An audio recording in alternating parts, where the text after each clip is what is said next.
السلام عليكم. اليوم في مطبخ ام ودي ان شاء الله راح نديرو حلوه جافه من الطيب في مول السيليكون. حنستعمل لنا هذا، شوف اش يجي داير. من بعد كي يطيب نعمروه بالنسلي كراميل ونشبحوه، نزينوه باللوز ايفيلي يخرج بزاف شباب، العجينه بزاف هشيشه وشابه. واش راح نحتاجو في هذه الوصفه؟ راح نحتاج 250 غرام تاع لا مارغرين تكون طريه، نص كاس تاع الزيت، هذا الكاس اللي فيه 240 مليلتر، كاس تاع السكر كلاصي، بيضه كامله، لافاني، نص مغرف صغير تاع خميره الحلوه. دائما الحلوه اللي طيب في مول السيليكون ما تكثريش بزاف لا ليفور، والفارينه باش نلموا العجينه تاعنا. نبداو بطريقه التحضير مباشره. نديرو الزيت تاعنا مع لا مارغرين، السكر كلاصي اللي هو كاس، نديرو لافاني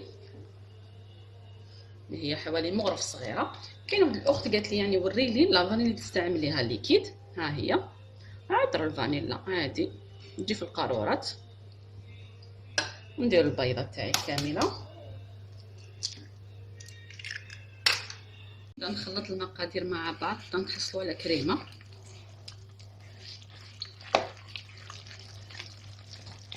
راني شعلت الفرن تاعي على 180 درجه، دائما نشعلو قبل ما نبدا نخدم الحلوه تاعي.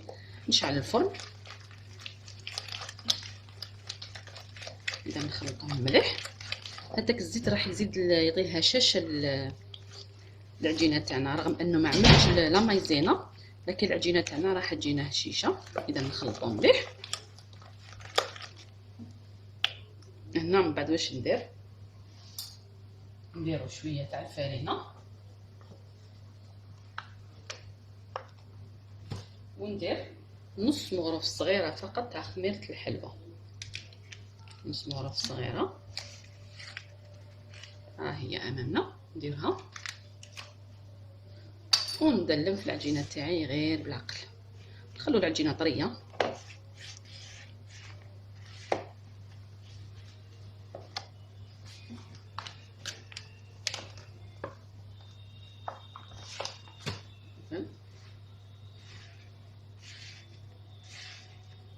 ونلم تنحصلوا العجينه تكون طريه وما تتلصقش. هنا هاي العجينه تاعي خلوها طريه شويه، يعني ما تنشفوهاش بزاف. نحكم كميه تاع العجين، نخبزوها مليح باش تدي الشكل تاع الحلوه تاعنا بهذه الطريقه.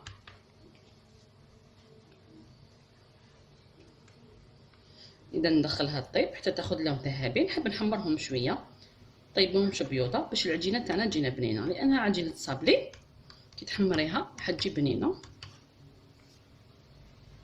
نديرها طيب تنكمل كامل الكميه تاع الحلوه تاعي، نخليها تبرد شويه باش تنحيها من مول السيليكون باش ما تكسرلكش. نعاود نرجع لكم باش نكملوا التزيين تاع الحلوه تاعنا. اذا هنا هاي الحلوه تاعي بعد ما طابت واش ندير؟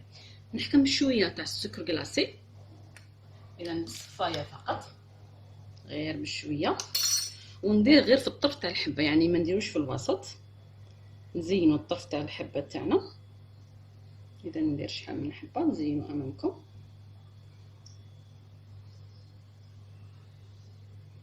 كما نشوفوا. من بعد واش ندير؟ نحكم نسلي كراميل اللي يتباع ولا تقدري تجهزيها. راني دايرات وانا في القناه تاعي دائما نسلي كراميل، نعاود نخلطوه مليح ونعمر هذاك الوسط تاع الحبه تاعنا. راح يجي شباب بزاف هاد الحلوه هذه تجي بنينه، خاصه اللي يحبوا الذوق تاع الكراميل راح يعجبهم.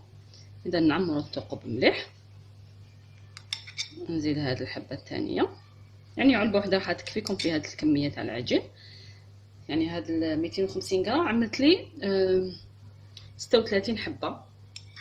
نكملوا هاد الحبه الثالثه.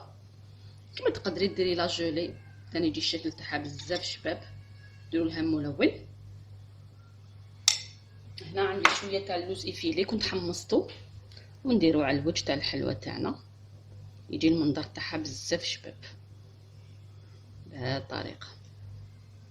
اذا نكمل كامل الحلوه تاعي ونعاود نرجع لكم. اذا هاهي الحلوه الجافه تاعي بعد ما وجدت، بعد ما بردت، ها هي امامنا. دائما الحلوه نخبوها في علب بلاستيك ونغلقوا عليها باش ما تيبسلناش، لانه راهي سخانه. نتمنى الوصفه تاع اليوم تعجبكم وتجربوها، والى الملتقى ان شاء الله مع وصفه جديده، والى اللقاء.